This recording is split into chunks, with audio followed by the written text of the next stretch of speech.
हरियाणा में एक जगह है कुरुक्षेत्र। कहते हैं कि अगर कोई रात के अंधेरे में वहां जाए ना, तो कुछ ऐसा महसूस हो सकता है जो शायद फिर कभी भुलाया ना जा सके।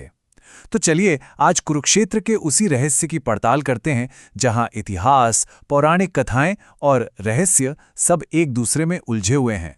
और सुनिए, ये कोई सुनी सुनाई बात नहीं है। कुरुक्षेत्र के आसपास रहने वाले कुछ लोगों का सच में ये दावा है कि उन्होंने रात के सन्नाटे में ये अजीबोगरीब आवाज़ें सुनी हैं। सोचिए, ऐसी आवाज़ें जो किसी के भी रोंगटे खड़ा कर दें। ये उस कहानी की गूंज है जो हजारों साल पहले लड़ी गई थी। तो सवाल यही है, क्या ये सब बस मन का वहम है, एक कोरी कल्पना, या फिर क्या 5000 साल पुराने उस भयानक युद्ध की गूंज आज भी उस जमीन पे जिंदा है?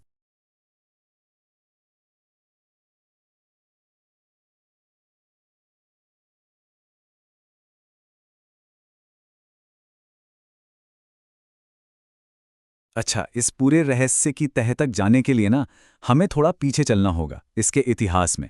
कुरुक्षेत्र सिर्फ जमीन का एक टुकड़ा नहीं है। ये एक ऐसे महाकाव्य का सेंटर पॉइंट है जिसने हमारी संस्कृति पर बहुत गहरी छाप छोड़ी है।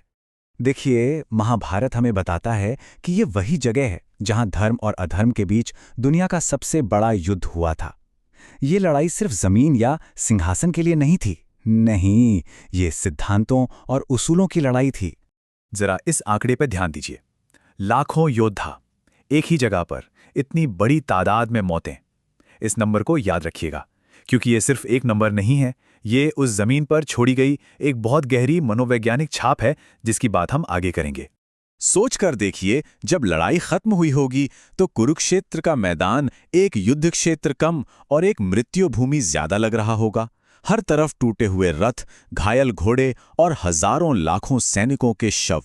ये एक ऐसी तस्वीर है जो उस जगह की पहचान के साथ हमेशा के लिए जुड़ गई। चलिए अब पुरानी किताबों से बाहर निकलते हैं और आज की बात करते हैं। देखते हैं कि वहां के लोकल लोग क्या कहते हैं, क्योंकि कहानियां सिर्फ किताबों में नहीं होती, वो लोगों की जुबान पर भी जिंदा रहती हैं। तो होता यह है कि आज भी वहां आसपास के कुछ लोग दावा करते हैं कि रात के वक्त वहां कुछ अजीब महसूस होता है। किसी को लगता है जैसे घोड़े दौड़ रहे हैं, किसी को तलवारों की खनक सुनाई देती है, और कुछ तो ये भी कहते हैं कि ऐसा लगा जैसे किसी ने उन्हें आवाज दी हो। लेकिन असली सवाल तो यही है, क्या इन बातों में कोई दम है? क्या ये सिर्फ मनगढ़ंत कहानियां हैं? आइए अब देखते हैं कि तर्क और विज्ञान इस बारे में क्या कहते हैं। तो चलिए अब थोड़ा जासूसी वाला दिमाग लगाते हैं और इस मामले की साइंटिफिक पड़ताल करते हैं। देखते हैं कि जो सबूत हमें मिले हैं वो इन कहानियों से कितना मेल खाते हैं या नहीं खाते। हाँ, तो ये वाला हिस्सा बहुत जरूरी है, ध्यान से देखिए। जब पुरातत्वविदों ने खुदाई की तो उन्हें पुरानी बस्तियों के निशान मिले, उस जमाने के हथियार मिले, मतलब ऐसी चीजें मिली जो साबित करती हैं कि हाँ, यहां एक बहुत बड़ा युद्ध हुआ था। पर, और ये पर बहुत जरूरी है, किसी भी साइंटिफिक जांच में न तो कोई भूत मिला, न ही कोई ऐसी अजीबोगरीब आवाजें रिकॉर्ड हुई जिनका जिक्र कहानियों में होता है। तो सवाल उठता है कि अगर कोई भूत प्रेत नहीं है तो लोगों को ये सब महसूस क्यों होता है? इसका जवाब बड़ा दिलचस्प है, हमें साइकोलॉजी में मिलता है। इसे कहते हैं स्थान का मनोवैज्ञानिक प्रभाव। मतलब जब हम किसी ऐसी जगह जाते हैं जिसका इतिहास बहुत दुखद रहा हो, तो हमारा दिमाग पहले से ही उस कहानी के असर में होता है। इसे और आसान तरीके से समझते हैं। मान लीजिए कोई कुरुक्षेत्र गया, उसे महाभारत के युद्ध की पूरी कहानी पता है। अब रात में जब हवा से सरसराहट की आवाज आएगी तो हो सकता है उसका दिमाग उसे तलवारों की टकराहट समझ ले। हमारा दिमाग खाली जगह को भरने के लिए खुद एक डरावनी कहानी बुन लेता है। तो ठीक है, हमने पौराणिक कहानी सुनी, लोगों के दावे सुने और साइंस की बात भी समझ ली। अब इन सबको एक साथ रखकर देखते हैं कि पूरी तस्वीर आखिर बनती क्या है।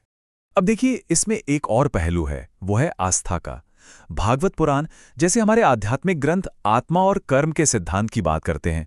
इस विश्वास के मुताबिक जहां इतने सारे लोगों की एक साथ अप्राकृतिक मौत हुई हो, वहां उनकी ऊर्जा का कुछ अंश रह सकता है, और यह विश्वास इन कहानियों को और भी गहरा बना देता है। तो ये पहेली सुलझेगी कैसे? देखिए, एक तरफ तो इतिहास और पुरातत्व हैं जो ये पक्का करते हैं कि हाँ, इस जमीन ने एक बहुत भयानक युद्ध देखा था, और दूसरी तरफ है विज्ञान जो कहता है कि इन रहस्यमय आवाज़ों या आत्माओं का कोई सबूत नहीं है। तो सच आखिर है क्या? शायद जवाब किसी एक पाले में नहीं है। शायद सच ये है कि कुरुक्षेत्र की वो गूंज किसी एक चीज का नतीजा है ही नहीं, बल्कि वो इतिहास की सच्चाई, लोगों की गहरी आस्था और हमारे अपने दिमाग के काम करने के तरीके का एक मिला-जुला बहुत शक्तिशाली असर है। एक ऐतिहासिक त्रासदी और इंसानी मन दोनों मिलकर इस रहस्य को आज भी जिंदा रखे हुए हैं।